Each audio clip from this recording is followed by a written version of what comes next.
Friends, मेरा नाम शिवम कुमार गुप्ता है। मेरा यूट्यूब चैनल है टेंस गुरु के नाम से। और मैं आपको बताना चाहूँगा कि मैंने पिछले पार्ट में नेगेटिव प्रेजेंट इंडेफिनिट टेंस के नेगेटिव सेंटेंस के बारे में बताया था। तो उसमें मैंने उसके साथ साथ इंट्रोगेटिव सेंटेंस के बारे में भी बताना चालू चालू किया था। बट मैं अब दोबारा से इंट्रोगेटिव सेंटेंस को इस पार्ट में बताऊंगा। और जैसा कि आप जानते हैं कि मैंने present indefinite tense negative sentence बताया था, उसमें नेगेटिव के बारे में बताया था मैंने, उसमें क्या लगते हैं हेल्पिंग वर्ब। इसी प्रकार अब मैं इंट्रोगेटिव सेंटेंस के बारे में बताऊंगा। इंट्रोगेटिव सेंटेंस में क्या क्या प्रयोग होते हैं, क्या चीज़ पहले लगती है, क्या चीज़ बाद में लगती है। तो आज मैं इंट्रोगेटिव सेंटेंस के बारे में बताने जा रहा हूँ, जो हमारा वीडियो नंबर पार्ट 4 होगा। प्लीज़ मेरे चैनल को सब्सक्राइब नहीं किया हो, प्लीज़ मेरे चैनल को सब्सक्राइब कीजिए। चलो चलते हैं, हम लोग आगे बढ़ते हैं पार्ट 4 की तरफ। मैं उसमें आपको बताने जा रहा हूँ present indefinite tense interrogative sentence. फिर उसके बाद मैं बताऊंगा प्रेजेंट इंडेफिनिट टेंस के इंट्रोगेटिव नेगेटिव सेंटेंस के बारे में। चलो फ्रेंड्स, चलो हम आगे चलते हैं। फ्रेंड्स, मैंने आपको नेगेटिव सेंटेंस बताया था, तो अब मैं आज शुरू करने जा रहा हूँ इंट्रोगेटिव सेंटेंस। इंट्रोगेटिव सेंटेंस में क्या होता है? इंट्रोगेटिव सेंटेंस में यह होता है कि यदि प्रश्न सूचक शब्द, जैसे कि प्रश्न सूचक शब्द क्या हो गए, क्या, क्यों, कब। इंट्रोगेटिव सेंटेंस में क्या होता है? यदि प्रश्न सूचक शब्द, प्रश्न सूचक सूचक शब्द क्या है कि क्या, क्यों, कब, कहाँ, ये है, इसको हम बोलते हैं प्रश्न सूचक शब्द, जिसको हम इंग्लिश में बोलते हैं क्वेश्चन वर्ड। तो ऐसे शब्द अगर वाक्य के शुरू में आता है, ऐसे शब्द अगर वाक्य के शुरू में आता है, तो प्रश्न सूचक शब्द की अंग्रेजी पहले नहीं लिखेंगे। वहां हम हेल्पिंग वर्ब डू या डस, वहां प्रश्न सूचक शब्द की अंग्रेजी नहीं लिखेंगे, वहां हम लिखेंगे हेल्पिंग वर्ब डू या डज लगाएंगे। वहां पे उसकी जगह हम क्या लगाएंगे? Helping verb. अब जैसे कि मैं आपको बता दे रहा हूँ, पहले जैसे कोई क्वेश्चन आ गया, पहले हम डू या डज मतलब हेल्पिंग वर्ब लगाएंगे, प्लस में फिर उसके बाद सब्जेक्ट मतलब कर्ता लगाएंगे, फिर उसके बाद वर्ब की first form object plus question mark भी साथ में लगाएंगे। जैसे एक एग्जाम्पल ले लेते हैं, एग्जाम्पल ये ले लेते हैं कि क्या वह आम तोड़ता है। हाँ, तो इसका आंसर हम क्या लिखेंगे? पहले हम देखो क्या है कि क्या आगे आया है, सबसे पहले आया है, तो हम क्या करेंगे? इसकी अंग्रेजी नहीं लिखेंगे, यहाँ हम लिखेंगे हेल्पिंग वर्ब। हेल्पिंग वर्ब क्या है? अगर एक वचन है तो डज, बहुवचन है तो डू। तो यहाँ पे एक वचन है तो डज ही प्लक मैंगो, मतलब क्या वह आम तोड़ता है। हाँ, तो इसका आंसर क्या हो जाएगा? Does he pluck mango.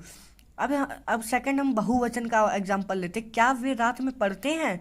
Do you read at night, मतलब हेल्पिंग वर्ब डू, बहुवचन है तो डू लगेगा हेल्पिंग वर्ब में। They read at night. चलो फ्रेंड्स, तब आगे हम बढ़ते हैं। आगे ये है, यदि प्रश्न सूचक शब्द वाक्य के बीच में आए तो हम उसकी अंग्रेजी पहले लिखेंगे। अगर प्रश्न सूचक शब्द मतलब क्या, क्यों, कब, कहाँ, कैसे, ये शब्द अगर बीच में आएंगे वाक्य के, तो उसकी अंग्रेजी हम पहले लिखेंगे। इसके लिए हमें क्या है? पहले क्वेश्चन वर्ड मतलब प्रश्न सूचक शब्द, क्वेश्चन वर्ड पहले आएगा, मतलब प्रश्न सूचक शब्द क्या, क्यों, कब, कहाँ, कैसे की अंग्रेजी पहले लिखेंगे। फिर हेल्पिंग वर्ब लगाएंगे डू या डज, फिर सब्जेक्ट लगाएंगे, फिर वर्ब की फर्स्ट फॉर्म, फिर ऑब्जेक्ट, फिर क्वेश्चन मार्क।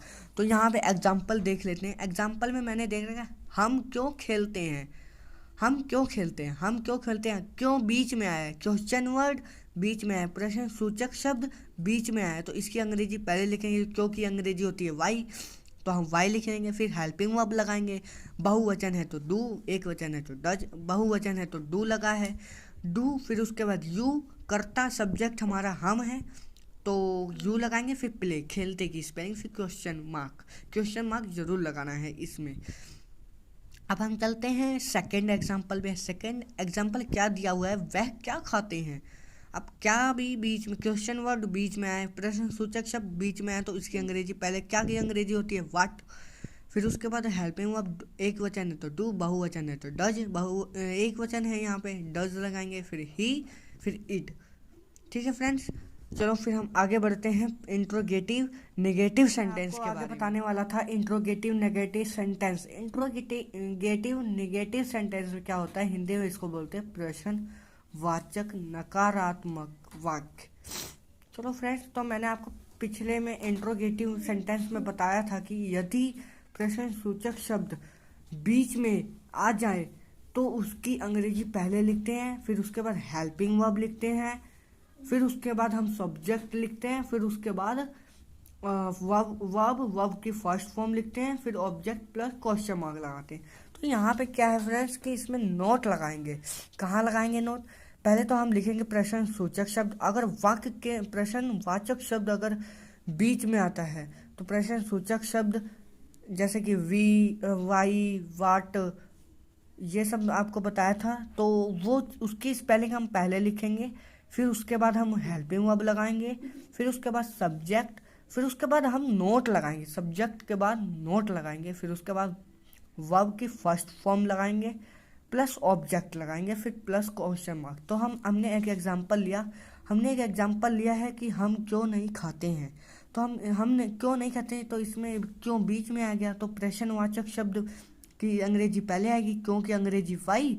फिर हमने बताया था कि हेल्पिंग वर्ब लगेगी डू, फिर उसके बाद हम सब्जेक्ट वी, फिर हमने बोला था कि हमेशा सब्जेक्ट के बाद नोट लगेगा, तो यहाँ पे सब्जेक्ट के साथ नोट लगाए हैं। फिर उसके बाद खाते की स्पेलिंग होती है ईट, फिर उसके बाद क्वेश्चन मार्क। इसी प्रकार सेकंड भी है। सेकंड में क्या बताया था, वह क्यों नहीं खाना खाते हैं। तो प्रश्नवाचक शब्द पहले why, helping verb does, subject he, फिर उसके बाद नोट, फिर उसके बाद हम लगाएंगे द फूड, मतलब खाना खाते हैं। अब हम आ जाते हैं सेकंड में। सेकंड में ये है कि अगर प्रश्नवाचक शब्द अगर पहले आ जाए तो क्या करें। पहले आ जाए तो मैंने पहले बताया था कि उसकी अंग्रेजी हम वहाँ नहीं लिखेंगे, उसकी जगह हम लिखेंगे हेल्पिंग वर्ब क्या है हमारा, डू या डज, फिर उसके बाद सब्जेक्ट के बाद फिर नोट आएगा, फिर वर्ब की फर्स्ट फॉर्म आएगी, फिर ऑब्जेक्ट आएगी, फिर क्वेश्चन मार्क आएगा। तो एग्जाम्पल देखते हैं हम लोग। एग्जाम्पल लिए हैं, 2 एग्जाम्पल क्या लिए हैं, क्या वे नहीं खेलते हैं। तो मैंने क्या बताया था, अगर क्वेश्चन वर्ड मतलब प्रश्नवाचक शब्द पहले आ जाए तो हम उसकी पहले नहीं लिखेंगे, वहाँ हम लिखेंगे हेल्पिंग वर्ब क्या है हमारा, डू, क्योंकि बहुवचन है। फिर उसके बाद सब्जेक्ट दे, फिर नोट लगाएंगे, फिर प्ले, फिर उसके बाद नीचे क्या है, वह नहीं खेलने जाते हैं। तो हमने क्या लगाया, सेम वही किया है। हमने यहाँ पे देखा कि एक वचन है तो यहाँ पे डज लगाया, फिर ही, नोट, गो, प्ले, फिर उसके बाद क्वेश्चन मार्क जरूर लगाना है फ्रेंड्स। आज के लिए इतना। अगर आपको अगर कोई क्वेश्चन पूछना हो तो आप कमेंट्स करके पूछ सकते हैं। अगर कोई गलती हो गई हो तो हमें माफ़ करिएगा प्लीज़। आप मेरे चैनल को सब्सक्राइब कीजिए, हमारा चैनल है टेंस गुरु के नाम से। प्लीज़ आज के लिए मैं बस इतना चाहूँगा। और अगर मेरी इस वीडियो में अगर कोई भी वीडियो में अगर कोई गलतियाँ होती हैं तो प्लीज़ मुझे माफ़ कर दीजिएगा। Thank you friends. और मैं आज के लिए विराम लेता हूँ। Thanks for watching.